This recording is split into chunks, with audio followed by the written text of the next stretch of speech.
വിശദമായ വാർത്തയിലേക്ക്. രാഹുൽ മാങ്കൂട്ടത്തിനെതിരായ നടപടികൾ വേഗത്തിലാക്കാൻ പോലീസ്. പുറത്തുവന്ന ശബ്ദ സന്ദേശങ്ങൾ ഫോറൻസിക് പരിശോധനയ്ക്കയക്കും. ഇരകളായ പെൺകുട്ടികളെ കണ്ടെത്താനാണ് പോലീസിന്റെ ശ്രമം. വിശദാംശങ്ങളുമായി ടിൻഡു ദാസ് ചേരുകയാണ് തിരുവനന്തപുരത്തിനും. ടിൻഡു, ഇന്നലെ വൈകിട്ടോടെ മുഖ്യമന്ത്രി വാർത്താസമ്മേളനത്തിൽ വ്യക്തമാക്കിയ ഒരു കാര്യമുണ്ട്. രാഹുൽ മാങ്കൂട്ടത്തിൽ MLA സ്ഥാനം രാജിവെക്കണം. പുറത്തുവന്ന ശബ്ദരേഖകളടക്കം അതീവ ഗൗരവമുള്ളതാണ്. അത്തരത്തിലുള്ള ഒരു അന്വേഷണം ഉണ്ടാകും. ഇതിന് പിന്നാലെ തന്നെയാണ് പോലീസ് അന്വേഷണവും നടപടികളും കടുപ്പിക്കുന്നത്, അല്ലേ?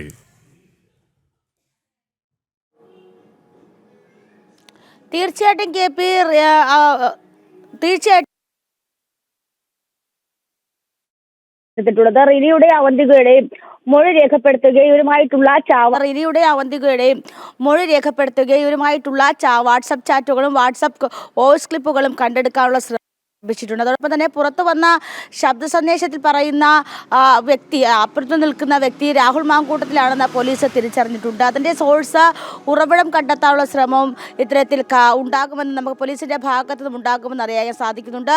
മുഖ്യമന്ത്രിയുടെ വാർത്താ സമ്മേളനം കഴിഞ്ഞ്, മുഖ്യമന്ത്രിയുടെ പ്രതികരണം കഴിഞ്ഞ് മണിക്കൂറുകൾ കഴിയുമ്പോഴാണ് രാഹുൽ മാങ്കൂട്ടത്തിനെതിരെ ക്രൈംബ്രാഞ്ച് കേസ് രജിസ്റ്റർ ചെയ്തുകൊണ്ട് ഒരു നടപടിയിലേക്ക് കടക്കുന്നത്. ആദ്യഘട്ടത്തിൽ രാഹുൽ മാങ്കൂട്ടത്തിൻ്റെ ശബ്ദമാണോ എന്ന് തിരിച്ചറിയേണ്ട കടമ്പയായിരുന്നു.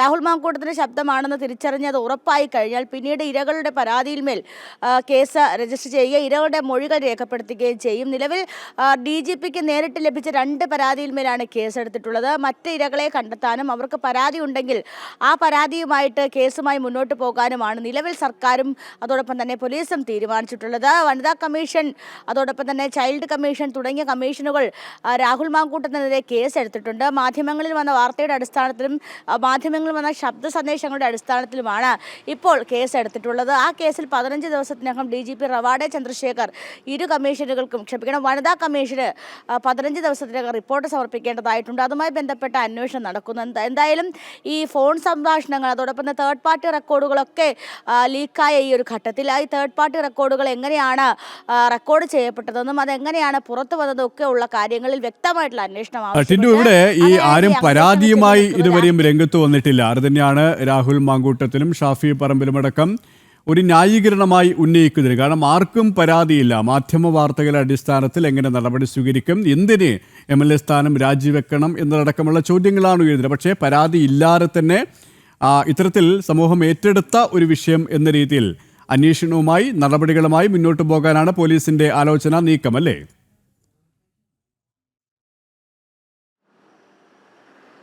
KPയിലെ ഏറ്റവും പ്രധാനപ്പെട്ട കാര്യം, 2 സ്ത്രീകൾ രാഹുൽ മാങ്കൂട്ടത്തിനെതിരെ DGPക്ക് പരാതി നൽകിയിട്ടുണ്ട്. ആ പരാതിയിൽ വ്യക്തമായിട്ടുള്ള അന്വേഷണം നടക്കും. ആ പരാതിയിൽ മൊഴിയെടുക്കൽ നടക്കും. രാഹുൽ മാങ്കൂട്ടനെ വിളിച്ചു വരുത്തി മൊഴിയെടുക്കുന്ന ഘട്ടങ്ങളിലേക്കൊക്കെ കടക്കുമെന്ന് നമുക്ക് ഈ ഘട്ടത്തിൽ അറിയാൻ സാധിക്കുന്ന 2 സ്ത്രീകൾ, ഇരയായപ്പെട്ട 2 സ്ത്രീകളാണ് ഇപ്പോൾ രാഹുൽ മാങ്കൂട്ടത്തിനെതിരെ DGPക്ക് പരാതി നൽകിയിട്ടുള്ളത്. ആ പരാതി കേന്ദ്രീകരിച്ചുകൊണ്ട് അന്വേഷണം നടക്കുന്നതിനൊപ്പം തന്നെ മറ്റ് പുറത്തു വന്നിട്ടുള്ള third party video clip, voice റെക്കോർഡുകളും അതോടൊപ്പം തന്നെ മറ്റ് സന്ദേശങ്ങൾ, വാട്സപ്പ് ചാറ്റുകൾ ഉൾപ്പെടെയുള്ളവയിലും അന്വേഷണം നടക്കുന്നുണ്ടെങ്കിൽ പോലും ഏറ്റവും പ്രധാനമായിട്ടപ്പെട്ട കാര്യം 2 യുവതികൾ നൽകിയ പരാതി, ആ പരാതിയുടെ അടിസ്ഥാനത്തിൽ രാഹുൽ മാങ്കൂട്ടത്തിനെതിരെ കൂടുതൽ തെളിവുകൾ ശേഖരിക്കുക എന്നതാണ് ഏറ്റവും പ്രധാനപ്പെട്ട കാര്യം. ആ ഒരു 2 പരാതികൾ നിലനിൽക്കുന്നത് കൊണ്ട് തന്നെയാണ് ഒരുപക്ഷെ KPCC അധ്യക്ഷനും അതോടൊപ്പം തന്നെ പ്രതിപക്ഷ നേതാവിനും പെട്ടെന്നൊന്നും പ്രതികരിക്കാനോ അല്ലെങ്കിൽ ഒരു മൗനത്തിലേക്ക് പോകേണ്ട ഒരു ഘട്ടം വരുന്നത്. പാർട്ടിയെ സംരക്ഷിച്ചുകൊണ്ട് രാഹുലിനെ സംരക്ഷിക്കുക എന്ന് പറയുന്നത് അപ്രായോഗികമായിട്ടുള്ള കാര്യമാണ്. അതുകൊണ്ട് തന്നെ രാഹുൽ മാങ്കൂട്ടത്തിൽ MLA സ്ഥാനം രാജിവെക്കേണ്ടത് അയാളുടെ ധാർമ്മികതയാണ് എന്ന് പറഞ്ഞുകൊണ്ടായിരുന്നു കഴിഞ്ഞ ദിവസം KPCC അധ്യക്ഷൻ അതിൽ നിന്ന് ഒഴിഞ്ഞു മാറിയത്. അതോടൊപ്പം തന്നെ VD സതീശൻ ഈ വിഷയത്തിൽ വ്യക്തമായിട്ട് പ്രതികരിക്കുന്നില്ല. ചരിത്രത്തിൽ ഏതൊരു മുന്നണിയും സ്വീകരിക്കാത്ത അല്ലെങ്കിൽ ഏതൊരു പാർട്ടിയും സ്വീകരിക്കാത്ത നിലപാടാണ് രാഹുൽ മാങ്കൂട്ടത്തിനെതിരെ സ്വീകരിച്ചിട്ടുള്ളത്.